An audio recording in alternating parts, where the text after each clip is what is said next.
In this video, we're going to solve some trigonometric equations, and we're going to do so on the interval of 0 included to 2 pi not included, meaning all of our final answers are going to be on the first revolution of the unit circle.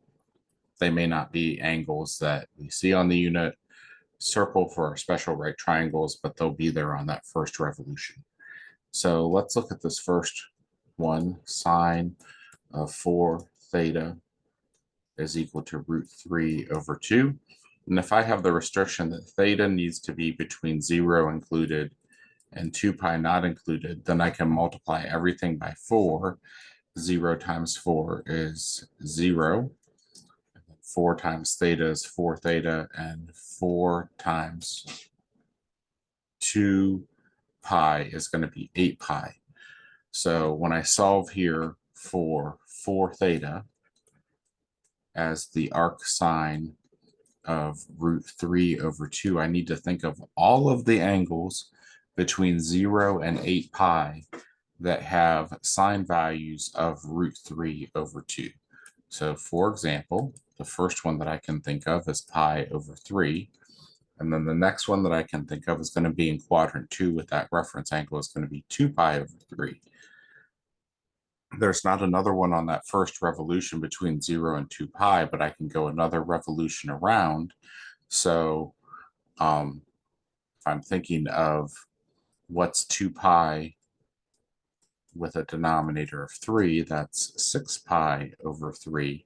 So I can add 6 pi in the numerator here to get 7 pi over 3, and add 6 pi in the numerator there to get 8 pi over 3.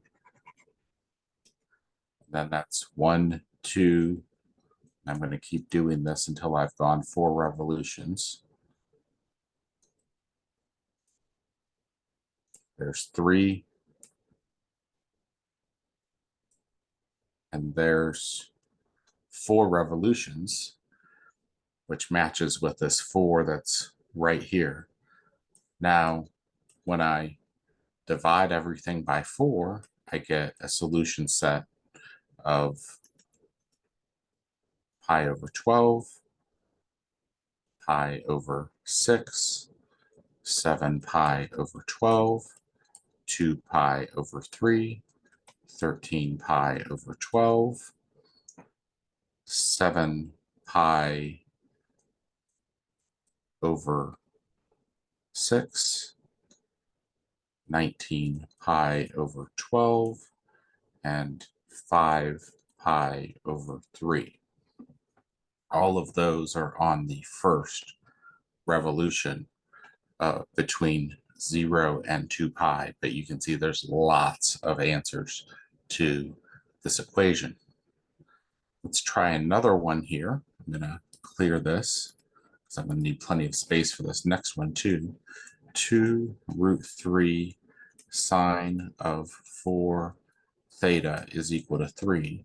So sine of 4 theta is equal to 3 over 2 root 3 is equal to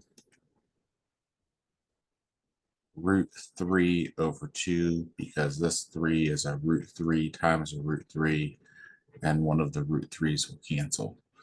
So sine of 4 theta is equal to root 3 over 2. 4 theta needs to be equal to arc sine of root 3 over 2. Again, I need to think of my restriction here of 4 theta.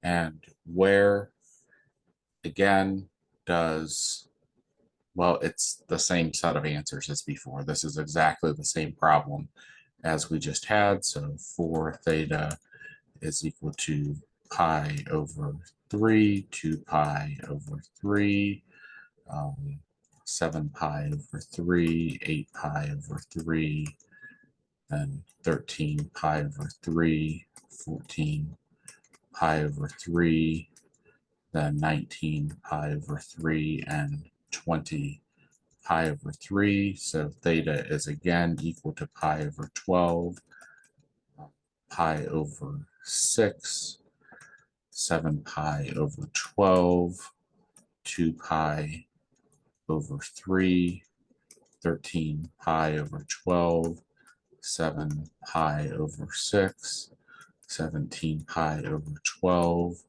and 5 pi over 3. So that ended up looking like it was a different problem, but it was really the same problem.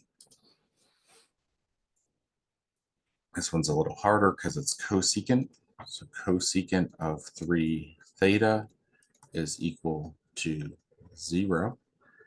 So now we got to think about 2 pi. So this is going to be 3 theta, 0 to 6 pi. And I need to think of all of the places where the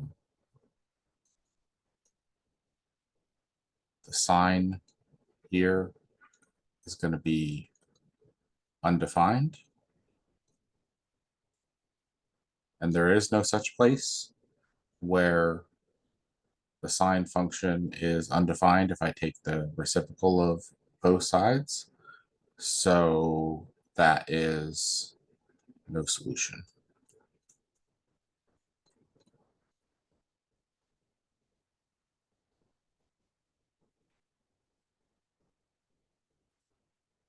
Remember that the cosecant function, we talked about it the other day, is always greater than 1 or less than -1, so it's impossible to get a cosecant of any angle and get a value of 0. Square root of 2 cosine of 2 theta is equal to 1. Cosine of 2 theta is equal to 1 over root 2, which is the same as root 2 over 2 if you prefer it written that way.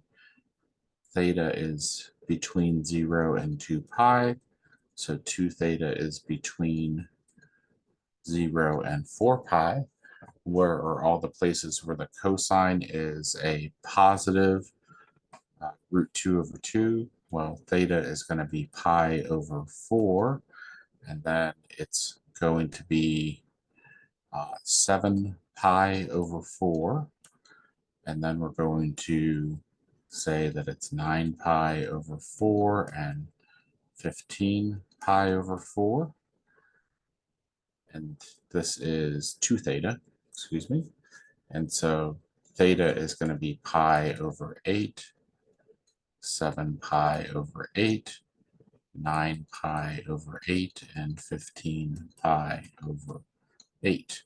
And all of those are between 0 and 2 pi.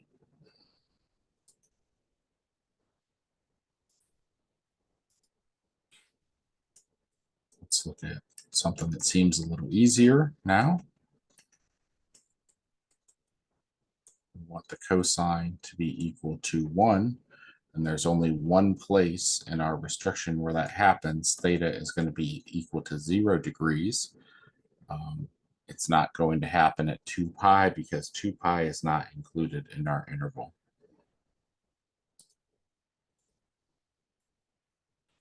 Look at number 6 now. 7 cosecant of theta minus 3 is equal to 4. 7 cosecant of theta is equal to 7. Cosecant of theta is equal to 1. So sine of theta is equal to 1. So where is sine 1? The only place where sine is 1 is at pi over 2 on the first revolution.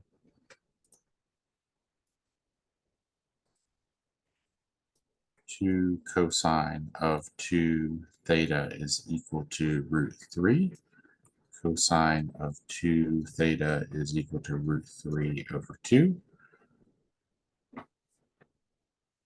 So it's similar to another problem we did earlier, but let's do this one.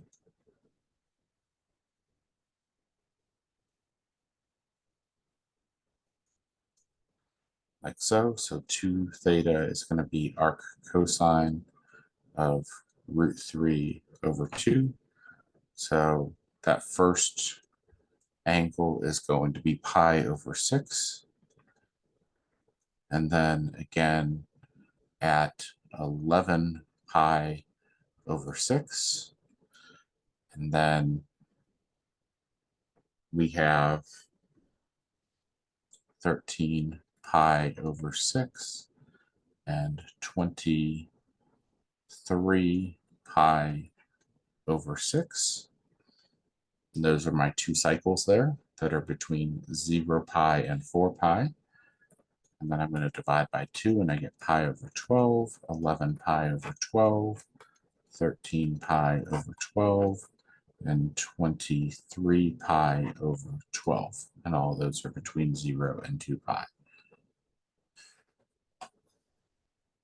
I got two more problems here in this section. 2 cosine theta plus 1 equals 0. 2 cosine theta equals a negative 1, so cosine theta equals a negative 1/2. Just, we're talking about those triangles that are right there. So they have a reference angle of pi over 3 that is above and below pi. So this is 2 pi over 3 and 4 pi over 3. So that's just another way that you can solve using your triangle or your unit circle to just look at those.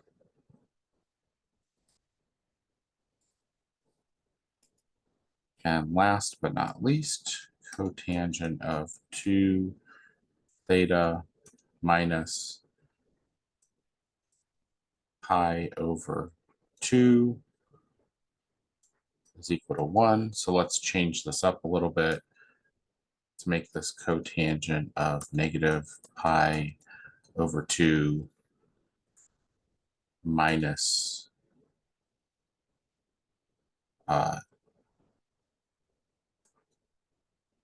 2 theta, like so. And so that's going to make this negative cotangent of pi over 2 minus 2 theta. So cotangent, so this is going to be tangent, negative tangent of 2 theta is equal to 1. Tangent of 2 theta is equal to a negative 1.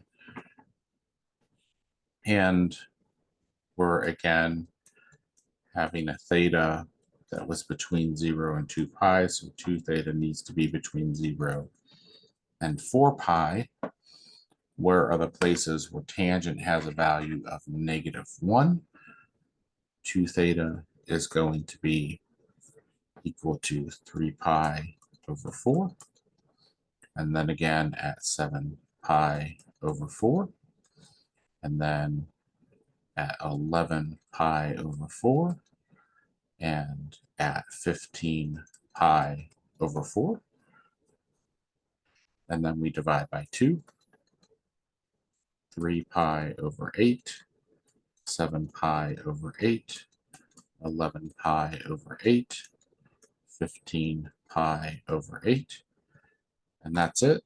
Did you have to do the transformation with the cofunction identity and the even odd identity to simplify the problem first? No, you did not, but it made your life easier to deal with tangent instead of cotangent and to not have to deal with all of those transformations. Let me show you that you would have ended up with the same answers though.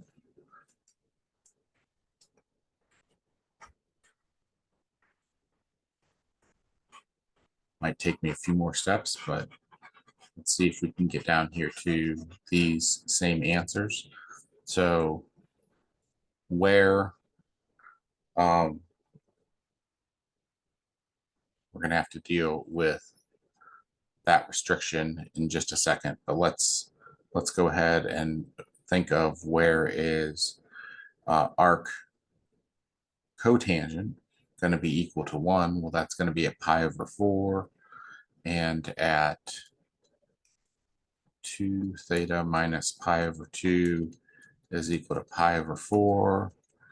5 pi over 4. There's a 2 theta here, so I'm going to go 2 revolutions around. This is going to be 8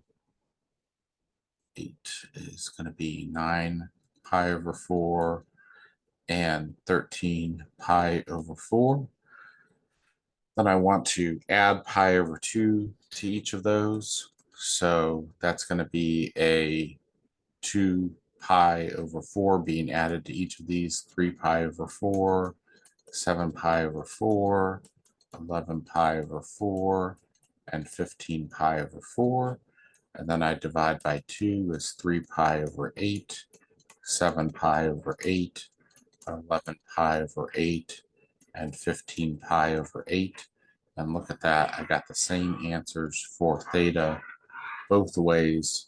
When I worked it first with cotangent with this double angle, or when I worked it with tangent with the double angle, it was just easier for me to think about it with tangent with the double angle.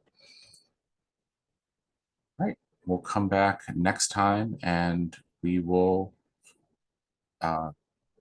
solve some stuff in general form, where we're going to not just deal with the first revolution, but we're going to talk about using the period of the function to talk about all answers for these, and we'll get infinite sets of solutions.